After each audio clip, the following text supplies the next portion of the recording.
Salut Internet, très heureux de te retrouver dans cette nouvelle vidéo. Aujourd'hui, on va parler du déroulé d'un achat immobilier. Quelles sont les étapes et qui tu rencontres tout au long de l'achat que tu vas faire en immobilier? C'est maintenant qu'on y répond. En attendant, je t'invite à t'abonner à ma chaîne si tu veux rien louper ou après cette vidéo à la liker, partager ou la commenter car n'oublie pas Internet que c'est toi qui fais vivre la chaîne.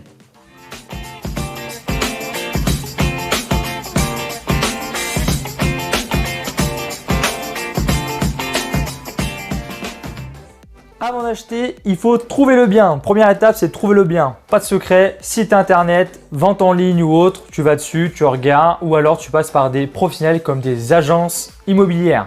Si tu passes par des agences immobilières, pas de problème, le compromis de vente que tu devras signer, ils sont compétents à le faire, ils vont rien oublier de papier ni d'annexe dedans, ce sera parfait.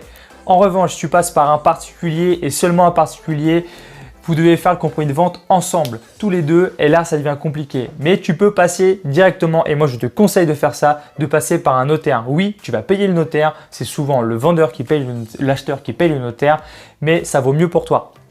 Après avoir signé ce compromis de vente ou cette promesse de vente, toi en tant qu'acheteur, tu as une responsabilité, c'est de trouver un crédit. Donc la deuxième étape, c'est trouver un crédit. Si c'est ton premier achat et que ton endettement est parfait avec ta banque a déjà dit OK pour cet investissement, pas de problème, tu pourras passer à la prochaine étape directement.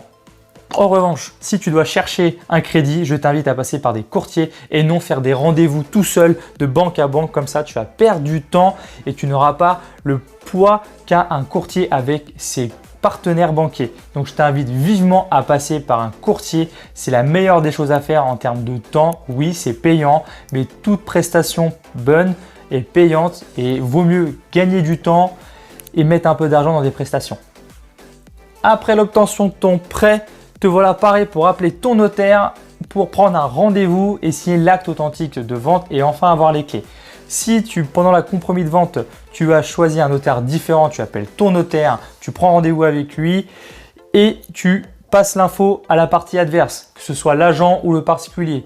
Même si le notaire normalement le fait, mais je t'invite vraiment à passer l'info toi aussi directement car des infos perdues pendant le déroulé d'un achat, c'est ralentir l'achat que tu vas faire. Donc si tu en as en plus besoin, genre pendant l'été, pendant les locations saisonnières, etc., si des infos se perdent bêtement, tu vas peut-être perdre le coche et tu ne l'auras pas quand tu le veux. Donc n'hésite vraiment pas à passer des coups de fil pour passer les infos si tu peux les passer. Te voilà le jour J pour avoir les clés de ton appartement ou ton bien immobilier. Alors, pas si vite que ça, d'accord. Il va falloir quand même que tu comprennes le déroulé du rendez-vous. Je te l'explique très vite. Je te ferai une autre vidéo dessus si tu veux, si tu me la demandes. Mais très rapidement, je vais t'expliquer comment ça se passe au niveau du notaire. Donc déjà, vous serez 5 souvent. L'agent, toi, donc l'agent immobilier avec qui tu fais la vente, hein, d'accord. Toi, la partie adverse, c'est-à-dire le vendeur et le notaire du vendeur si tu n'as pas choisi le même notaire et ton notaire.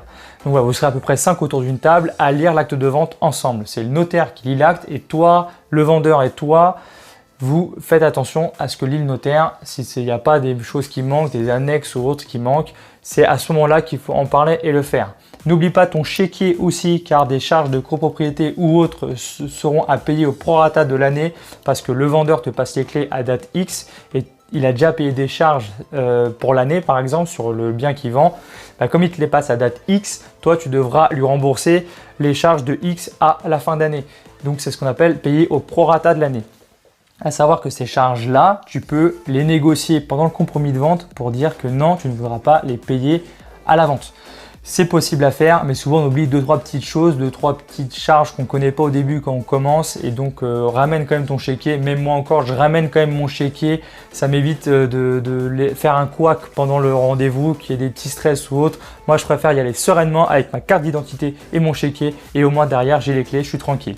Donc voilà, après avoir signé l'acte authentique de vente électroniquement maintenant, souvent c'est plus paraphé comme avant. Tu le signes électroniquement à la fin de la lecture du notaire, on te passe directement les clés et tu peux jouer de ton bien tout de suite. Maintenant que tu connais tout le déroulé et les étapes d'un achat immobilier, tu as toutes les cartes en main pour faire un achat sereinement. En attendant, je t'invite à liker, partager et commenter cette vidéo si elle t'a plu car n'oublie pas que c'est toi Internet qui fait vivre la chaîne.